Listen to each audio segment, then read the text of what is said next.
Bones at 10:35 on Pearl.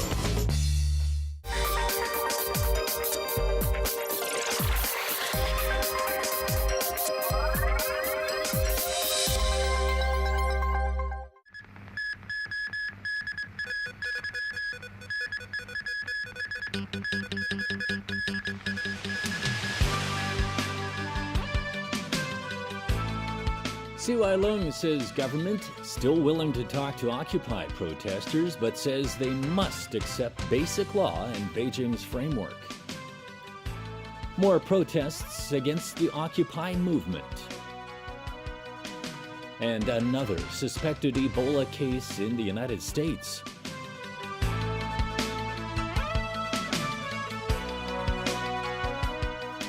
Good evening. Thanks for joining us. We're getting late word tonight that organizers of the Occupy movement say they will stand down from their positions if the government reopens the public space in front of the central government offices by Tuesday at 5 p.m.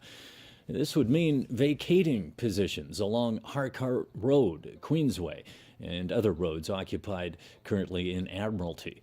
The government had earlier indicated it was prepared to reopen that space as an olive branch. There's no word yet on whether this will be accepted by all protesters. Well, meanwhile, with the Occupy movement heading into its third week, the chief executive says the government still wants to talk to the protesters. These are live shots of the protest zones in Mongkok and Admiralty. In an exclusive interview with TVB News, Leung Chun-ying also said they need to accept that political reform must comply with the Basic Law and the National People's Congress Standing Committee. Leung also refused to step down and says he fully supports the way police have handled the crisis. More from Evelina Leung. Occupiers are carrying on with their protest action on the 15th day of the movement. The government cancelled a dialogue with student leaders of the civil disobedience movement a few days ago, after the students called for a new round of non-cooperation actions. Now, Chief Executive Leung Chun-ying told TVB News that the administration is still willing to hold talks with the students. However, before the dialogue can go ahead, the CE said they have to accept that political reform in the SAR must comply with the Basic Law and relevant decisions of the National People's Congress Standing Committee. Leung also said lawmakers can vote down the reform proposal if they feel that it goes against their principles. The CE said he has never considered stepping down, as demanded by some protesters. He said his resignation wouldn't solve the problem, as protesters are demanding the withdrawal of the reform framework set by the NPCSC. On the police use of tear gas against the protesters on the first day of the occupation campaign, Leung said the commanding officer at the scene had the final say, though he admitted he was involved in the overall process. The CE said we need to believe in the professional judgment of the police. Protesters repeatedly charged police lines on the streets, Leung said. Had the police not taken action to disperse the crowd, the conflicts might have resulted in more serious casualties.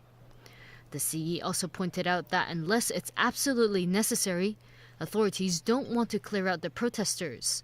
But he warned that there is a bottom line, without elaborating on it. Evelina Lang, TVB News. Student leaders and Occupy Central organizer Benny Tai criticized Leung Chun-ying for describing the movement as all out of control. Tai said it is really the government that is out of control. He pointed out that the government used tear gas on demonstrators and terminated dialogue with the students. Tai added that Leung was very vague about who made the call to fire tear gas on demonstrators. He said if the CE doesn't fully explain who is accountable, they must conclude that it was Leung's decision alone. And tonight, protesters are continuing to press for Leung's resignation. Liz Yun now with more reaction to Leung's TVB interview. In the statement, the three pro-Occupy movement groups demanded a clearer explanation of the chief executive's role in the police decision to use tear gas against protesters. They criticized Leung Chun-ying for being ambiguous when asked about this issue during the interview.